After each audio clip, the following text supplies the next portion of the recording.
இந்த மாதிரி ஒரு தங்க குழந்தைய நீங்க வந்து க்ரூயல், இவன் டிராகுலா உறிஞ்சி எடுத்துருவான், எக்ஸ்ட்ராக்ட் பண்ணிருவான் அப்படின்லாம் பேசியிருக்கீங்க.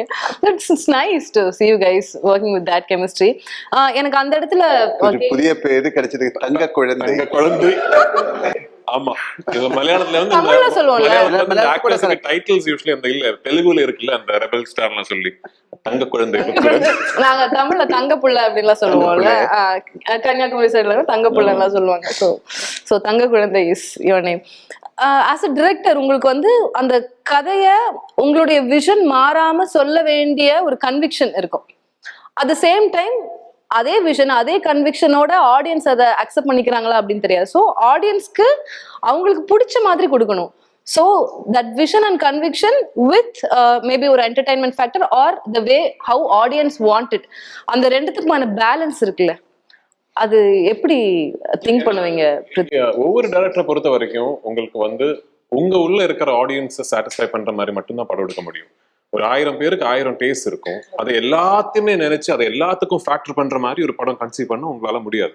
I made my film in a way that appeals to the cinephile in me, to the fan in me, to the audience. நல்ல ஒரு சப் கொஸ்டின் இதே இந்த ஆன்சர் சேர்த்து சொல்லிருங்க. ஏன்னா இப்போ கமல்ஹாசன் சாரோட படங்கள்லாம் ஒரு சில படங்கள்லாம் வந்து ரொம்ப பியூட்டிஃபுல்லா இருக்கும். பட் அவர் ரொம்ப ஃபார்வர்டா திங்க் பண்ணிட்டாரு. இது 10 வருஷத்துக்கு கழிச்சு வர வேண்டிய படம், 20 வருஷத்துக்கு கழிச்சு வர வேண்டிய படம். பட் அவருக்குள்ள இருக்கிற அந்த கலைஞனை, அந்த ஆன்மாவை சாட்டிஸ்ஃபை பண்ணிருப்பாரு, அந்த சினிமா ஃபெனாட்டிக்கா சாட்டிஸ்ஃபை பண்ணிருப்பாரு.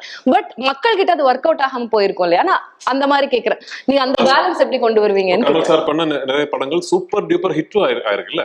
So every film you make, you can only cater to the audience in you, to the cinephile in you, to the fan in you, and then you hope and pray that what you find appealing resonates with the wide audience that will then come to the theaters and watch your film. You can't sit and design a film taking into account 1000 different tastes, 1000 different opinions. அந்த மாதிரி ஒரு படம் பண்ண முடியாது. Then you start losing focus. என்னை பொறுத்த வரைக்கும் I've been lucky that the 2 films I've directed so far, எனக்கு பிடிச்ச மாதிரி நான் அந்த படம் பண்ணி எனக்கு என்னது பிடிச்சதோ அது ஆடியன்ஸுக்கும் பிடிச்சிருச்சு. I'm hoping the same thing happens with this film also. இதுவும் வந்து I've done the film to appeal to the film lover in me, and I'm hoping that what I like, a lot of people will also like.